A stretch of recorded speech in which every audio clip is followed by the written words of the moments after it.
Baik, bismillahirrahmanirrahim. Assalamualaikum warahmatullahi wabarakatuh. Sebelumnya perkenalkan, nama saya Muhammad Hanudi dengan NIM 241820921. Saya merupakan mahasiswa program studi akuntansi semester 4 di Universitas 19 November Kolaka.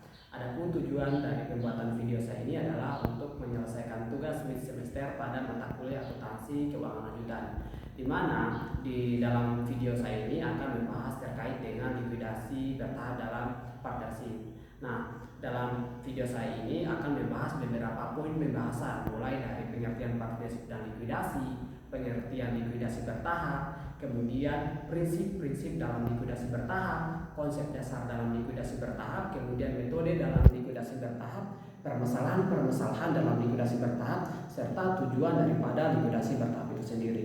Nah, yang pertama itu pengertian daripada partnership dan likuidasi. Partnership itu merupakan bentuk kerjasama usaha yang dilakukan oleh dua orang atau lebih, di mana masing-masing sekutu itu mengumpulkan modal dan kemudian membagi keuntungan atau kerugian sesuai dengan kesepakatan. Nah, di dalam persekutuan ini biasanya masing-masing sekutu itu menyetujui sebuah perjanjian guna untuk mengatur kemudian mengatur pembagian laba atau rugi, kemudian hak atau kewajiban masing-masing sekutu maupun perjanjian yang mengatur pengelolaan usaha dalam persekutuan tersebut.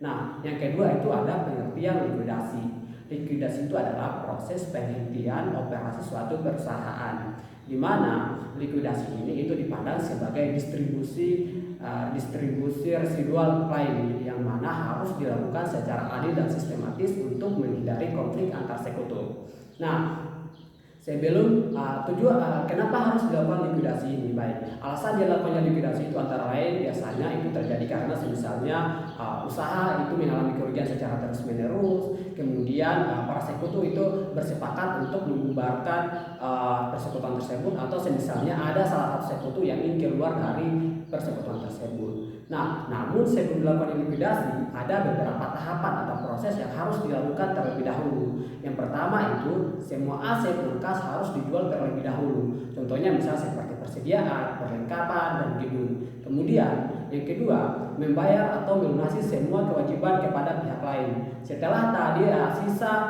sisa aset non-kas dijual, maka jika masih ada kewajiban kepada pihak luar, maka kewajiban tersebut harus dilunasi terlebih dahulu. Nah, setelah kewajiban kepada pihak luar dibayar, nah selanjutnya itu sisa dari kekayaan pelunasan tersebut dibagikan kepada masing-masing sekutu sesuai dengan modal masing-masing atau kesepakatan. Nah, setelah tadi sisa kekayaan dibagikan dan semua saldo dalam persekutuan tersebut sudah nol, maka persekutuan tersebut bisa secara resmi untuk dibubarkan. Nah, selanjutnya itu adalah pengertian likuidasi bertahap. Likuidasi bertahap atau installment liquidation merupakan proses penghentian operasi di mana seluruh aset itu tidak dijual sekaligus, melainkan secara bertahap, sehingga distribusi kas juga dilakukan secara periodik. Nah, likuidasi bertahap ini digunakan ketika perusahaan digunakan ketika kondisi pasar itu tidak memungkinkan untuk menjual aset sekaligus, kemudian perusahaan ingin memaksimalkan nilai aset, atau juga digunakan ketika ketidakpastian dan nilai dari transaksi aset tersebut. Kemudian yang ketiga itu ada prinsip-prinsip likuidasi bertahap.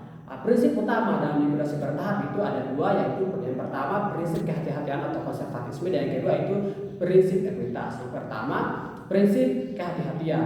Dalam prinsip ini distribusi kas itu diasumsikan terburuk, yaitu sisa kas itu dianggap tidak bernilai lagi. Sedangkan dalam prinsip ekuitas itu pembagian itu harus dilakukan secara adil, yaitu sesuai dengan modal yang disetorkan oleh masing-masing sekutu. Nah, kemudian ada metode dalam likuidasi bertahap. Ada metode safe payment method. Safe payment method ini bertujuan untuk menentukan jumlah kas yang aman dibagikan kepada para sekutu tanpa risiko pengambilan. Karakteristik daripada metode itu yang pertama mengasumsikan risiko terburuk, kemudian menghindari overpayment kepada para sekutu, kemudian pada metode ini itu dia lebih fokus pada perlindungan terhadap sekutu yang mengalami risiko defisit. Sedangkan yang kedua itu ada cash distribution program. Metode ini dia lebih sistematis dibandingkan dengan metode safe payment method, karena selain menggunakan perencanaan distribusi sejak awal, metode ini juga lebih memudahkan dalam pengendalian proses likuidasi secara sistematis. Nah, namun dalam likuidasi ini itu ada beberapa permasalahan yang sering dialami, mulai itu dari permasalahan ketidakpastian toleransi aset, kemudian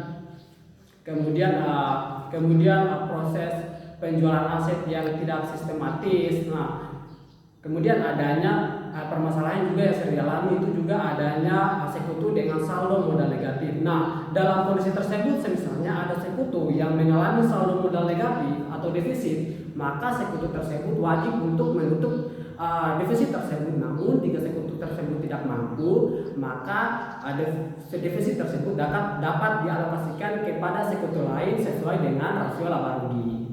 Nah, mungkin itu saja materi yang dapat saya sampaikan. Dari beberapa pembahasan yang telah saya sampaikan tadi dapat disimpulkan bahwa pada intinya likuidasi itu adalah proses penghentian operasi sebuah persekutuan di mana dalam likuidasi itu ada dikenal dengan likuidasi sekaligus dan likuidasi bertahap. Jika likuidasi sekaligus itu aset langsung dijual sekaligus